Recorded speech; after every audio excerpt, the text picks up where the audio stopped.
What is going on, everybody? Berserk, 1997, episode 12. Looks like we're finally at the moment of Guts and Casca, or Casca, as some of the kids like to say.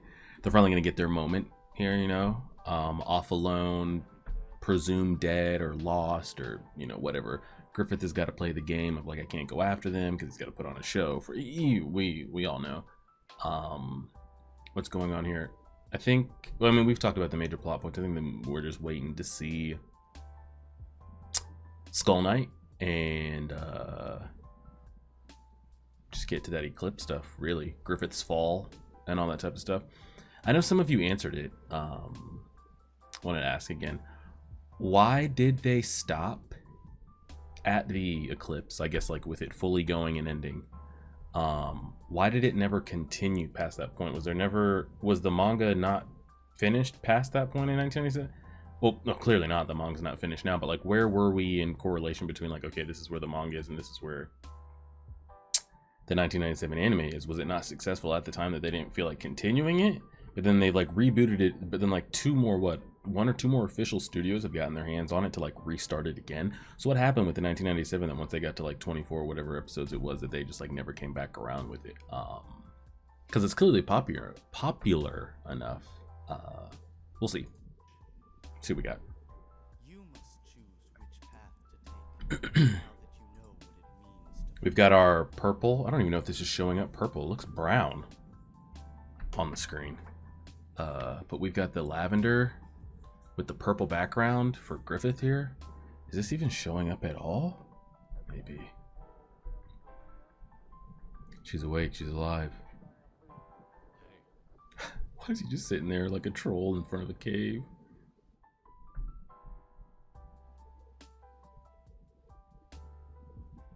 Are you gonna speak? You're in a cave down by the river. Lucky for us, the water broke our fall. Yeah, you don't remember? Anything, do you? We almost drowned out there, but don't worry yourself about it. Damn it, don't get up yet. Your fever hasn't completely broken. Naked female, naked female. It was the only choice I had. You were completely drenched and nearly frozen to death. What's that look for? Okay, bitch. What the hell is wrong with you? I just saved your damn life. Hey, did you cut it out? Is she mentally okay? God damn. Is she mentally okay? I mean, we know she's not. Really, ever, honestly. Woman, you've gone. He said woman. I hate to tell you this, but I saved your life back there. It wasn't easy dragging you out of the river covered in armor, and you choose to thank me by throwing a knife at my head? Tell her. Thankful that you are just a woman, or I dislocate your jaw. Tell her. I don't like it at all. Women have no place. Oh no, here we go. Get angry too easily. You're irrational. That's why a woman shouldn't be allowed on the battlefield. Uh-oh. That's not what she wants to hear after what she was just told. But she used to say the same about us, though, by the way. We're irrational. We do things on our own. I never asked to be born a woman. We never listen to what Griffith's orders. We go out of our way and do our own thing, and yada, yada, yada, blah, blah, blah. Girl, I will pop that shoulder out of place. You're in a hell of a mood. Let go! Calm down. Put her to sleep. Put her to sleep.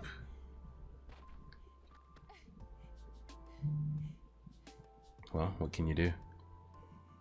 I asked you to calm down.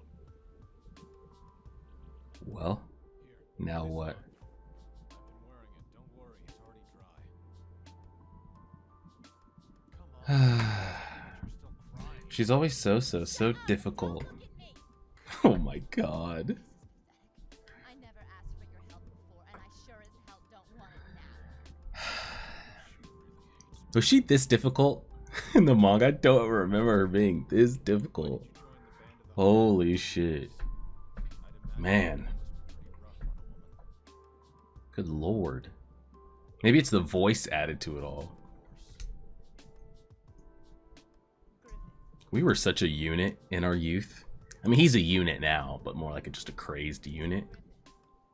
Man, both arms. I was born in a small farming village deep in the mountains. Casca flashback. The land was barren, and the crops were meager. But that didn't keep them from taxing us heavily for the war effort, Yep. bleeding us dry and taking what little food we had. Frequently, we would eat nothing for 3 days at a time. Look at Kid Casca. Each winter, Interesting music choice. because we were along the border, the village itself was often involved in skirmishes. We were forced to watch as they trampled our houses and destroyed our fields. Yep. Powerless to protest. It was the same in other villages. We were used to it. Having to watch our lives being destroyed over and over again. For us, it The was soundtrack is going crazy right now. then, one day,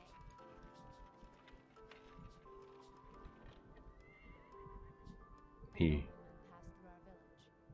And it happened that I caught his eye.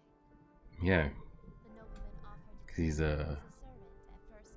file Hesitated, but later he accepted the offer. because he needed the money. I understood why my father would give me, his youngest daughter, to this noble, and I accepted it.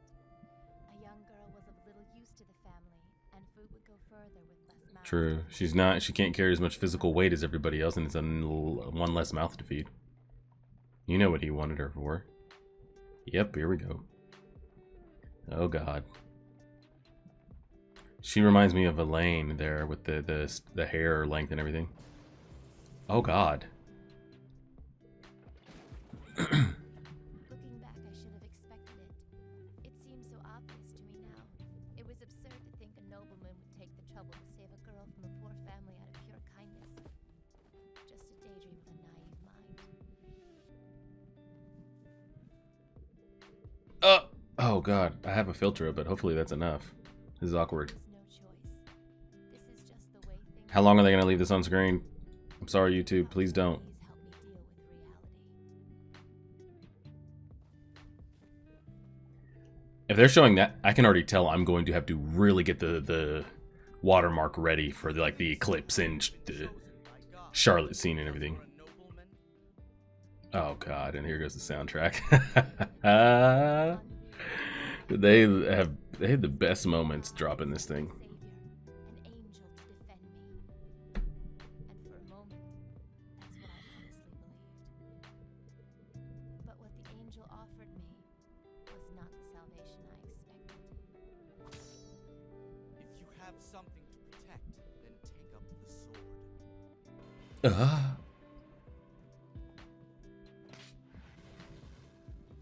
Man, the sound effects on that was crazy. She's probably, I mean, I was gonna say she has not killed anybody up to this point in her life. She probably never held a sword up to that point in her life. I was terrified.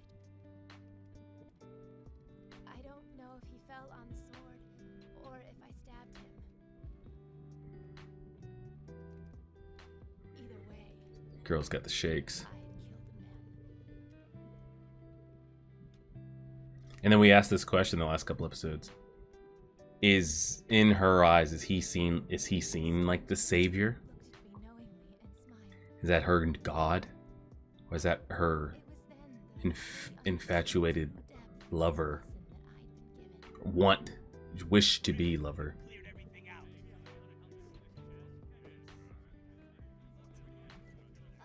Don't go! Please wait. What should I do now? Go home. Do as you wish.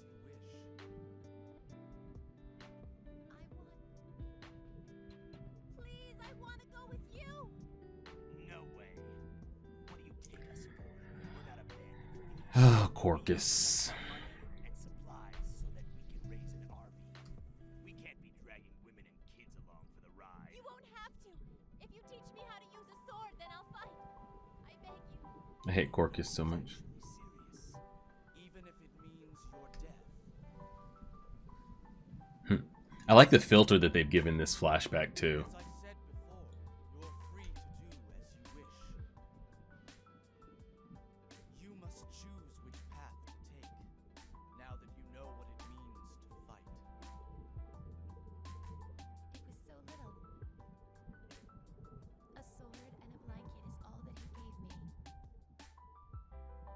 Yeah. Because of that one day. We'll see how that shit I turned. have been altered. Yep, and your life's been Instead of just waiting and enduring, downhill I since. fought for what I wanted. From then on, I absolutely worshipped him. Worshipped him. Some strong words. And it's a question that I'm still asking about her currently in the manga, 300 something chapters later. An outcast Of like, what does she feel towards him, you know? invincible army. Is it still a worship thing? Does she know what happened? I mean, she knows, but is she Even more, our leader was young, conscious of it still and innocent, acceptant of it? and his roots were as common as our own. A miracle. That's what Griffith was to me. This is a miracle. So it doesn't come off as like a romantic type. To make myself a soldier. I mean, I'm sure back at that point she would, By then, the because she sees the way that like in a territorial Charlotte's getting the attention that she probably longed for at the time. This nobleman was well known and very wealthy. But he had an infamous and unsavory reputation due to his obvious preference of young boys. Mm-hmm. Officially, these Man boys just got a were servants, squad of boy, but we know what hired servants mean. kept them to satisfy his urges. Their eyes were vacant and lifeless, filled with fear. We still gotta kill his ass yet. I felt a chill run down my spine. Fear and hatred welled up inside me, and I was overcome with disgust because I recognized in them what could have been my fate. Yep. It was the same hand that saved me then that he put on my shoulder that I wonder if the whole episode's gonna be her. Oh no, we got actually a good 10 minutes left. We might get through the flashback and all of it. We saw many battles after that day. A young boy had joined us as a soldier. Griffith, What's that? they were the boy's belongings. Tell him, Pippin. Just a toy soldier. Griffith, He so badly wanted to be a knight. I remember this boy well. When he looked at me, his eyes filled with wonder, as though I were a hero. And that's how she felt. Still feels. Was he happy, I wonder? He died while pursuing his dream, They're really hammering the point home of but I think it was my dream that killed him. you're free to do what you want. Pursue your dream. If if someone doesn't have a dream or something they chase after, they can't be my friend. so low. Before that day, I had never seen Griffith. And then in the same breath, he's like, From that moment on, wait, did he just die to help me pursue my dream? Yeah, they all did. a few days after we had returned from that battle, And you chose to.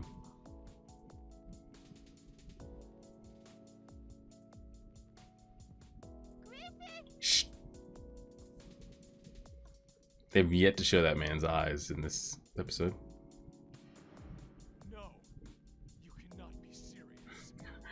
Holy shit, they had him come in so dramatic right there. They needed the supplies, they needed the money, they needed all of it.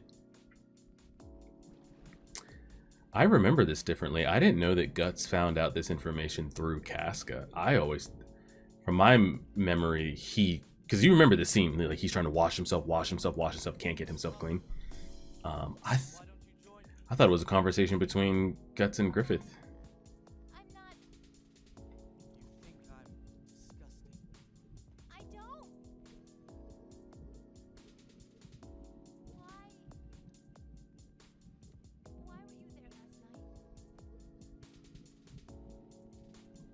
I know. I took it the wrong way.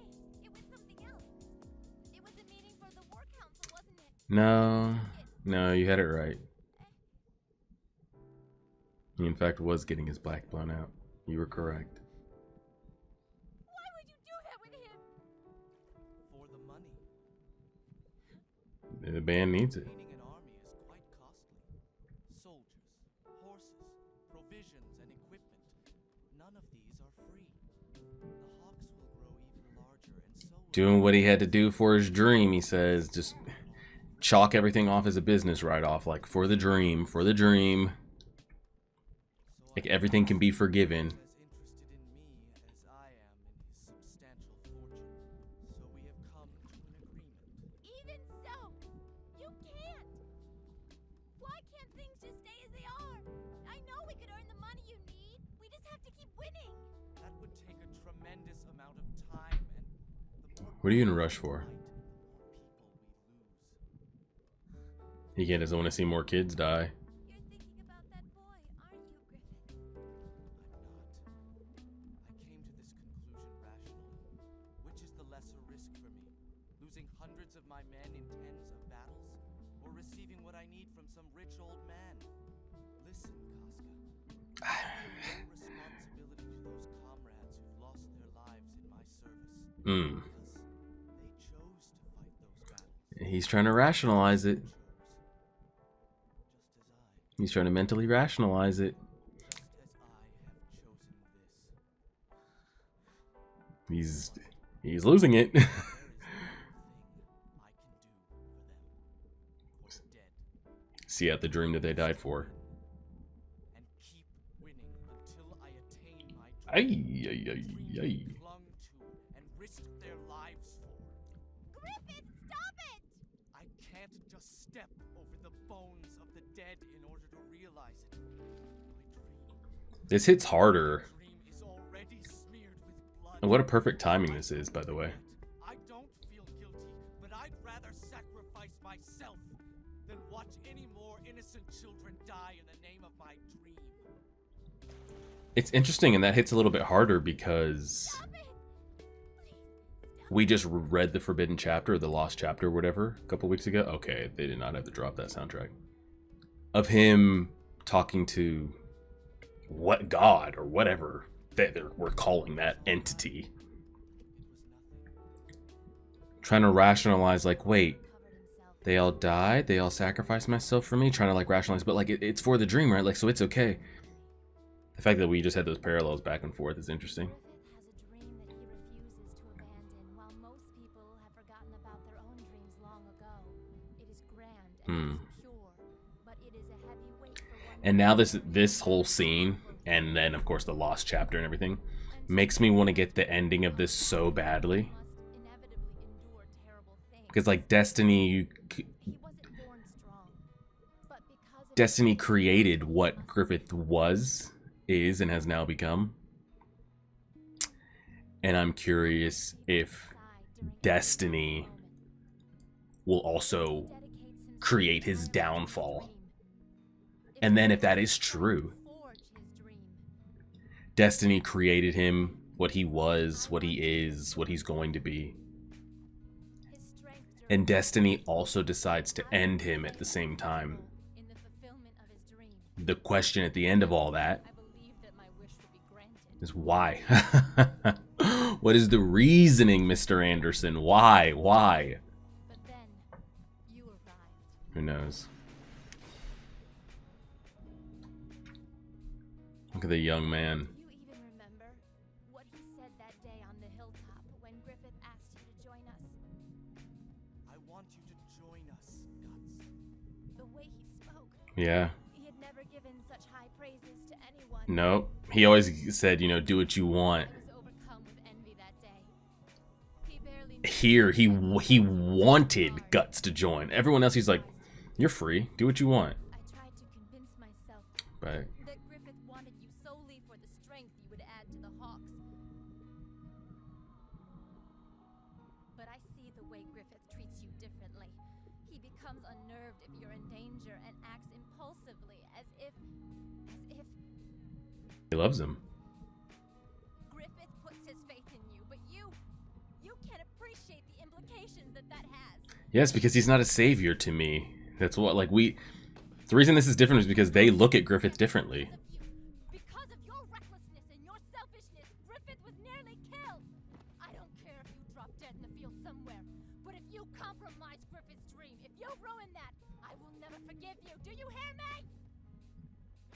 I can't forgive you for making Griffith change like he has. That's all on me? Sheesh. Why you? I forgot how down bad she was. Why did he choose you of all people? Why you? Because destiny made it so. Guts, what are you doing? Shut up. Hey, listen, if you ask me, they're dead by now. I mean, think about how they fell from that cliff. So what? That was a really well done episode there. Dead or alive? But what I don't understand is why Sir Adon cares so damn much about these two. Because it's the leader of the Hawks Raiders and that female battalion commander. Why do we look downstream from here? The bodies may have drifted because of the current. Good idea. Okay. Casca, Coast is clear.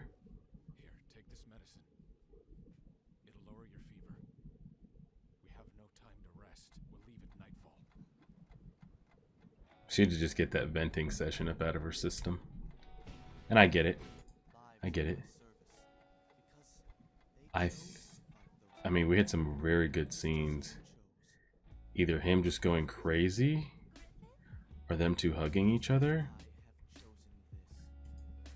or him with the boy. Yeah, it's interesting, like, it's quite the timing that we read that at the same time. That synced up good with this episode. I mean, he, like, everything just gets written off of, like, it's for the dream, so it's okay. As long as he reaches the dream, everything can just be, like, marked out as okay. Still to this day, you know, as long as he achieves what he's going to achieve, you know, these people dying, the people that he chose to sacrifice, because there's very two different ways there. You know, here, well, because here he hasn't, it's been, I mean, there's been demonic interference or otherworldly, godly interference, but he's not face to face with it. He hasn't seen it yet. Here, it's just, you know, I don't feel anything for these people that chose to die, by the way. You know, he says, the choice is yours. You're free to do what you want to do. They went on the, and it's the easy, like, kind of excuse to make. It's like, we're at war here. When you come out on this battlefield, you could die. Like, that's what's at stake here. Like, every time we ride out to battle, there's a 50-50 chance that you actually make it back. And that's not on me.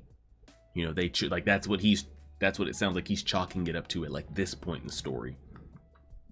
But the way, and so even then, if you want to be like, okay, like, as a reader, as a viewer, fine, you know, I can accept that reasoning. That is true. Like, they're stepping in the line of danger if they don't make it back. Like, he can't sit there and hold every single person's hand and fight alongside them the whole time. Like, it's just not feasible. It's not possible.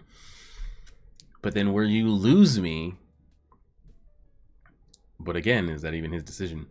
Where you lose me is when you chose to sacrifice them. It's not like the Raiders, the Hawks ran out to battle against the Apostles and the other God Hand, and we just lost then, you know?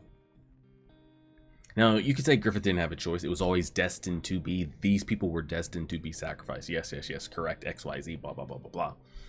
But he still mentally rationalizes that, like, it's okay because it's to reach the end goal.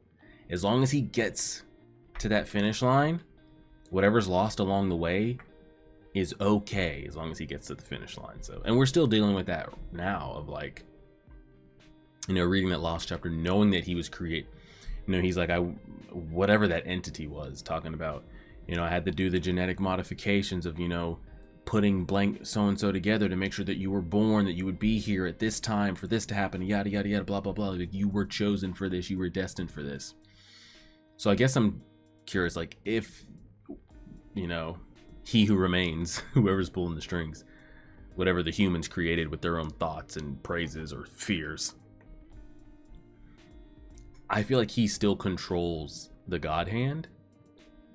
Not control of, like, because like he says, the entity says the same thing that Griffith would tell, what he would tell Casca. You're free to do as you please. That's what the entity said to Griffith when, like, he reached him and was going to come back out reborn with I want wings and all that shit. You're free to do what you want. Yes, I pulled the strings that so you could get here. Okay, so then what's the purpose of that? For you to do what you want. Yeah, I created you, yeah, but that's about as far as it goes. But I'm curious if he also has a hand in then what becomes of their fate? What becomes of Griffith and the other God Hand's fate? Because then you gotta ask yourself, okay, what was the purpose of Destiny creating them? And then what is their end? What is the end goal? Or is it... And that's what we're still trying to find out today. So yeah, pretty solid episode. I like the way they did that. Go ahead and leave it there. See how it goes. Appreciate it, everybody. Like, share, favorite, subscribe, and as always,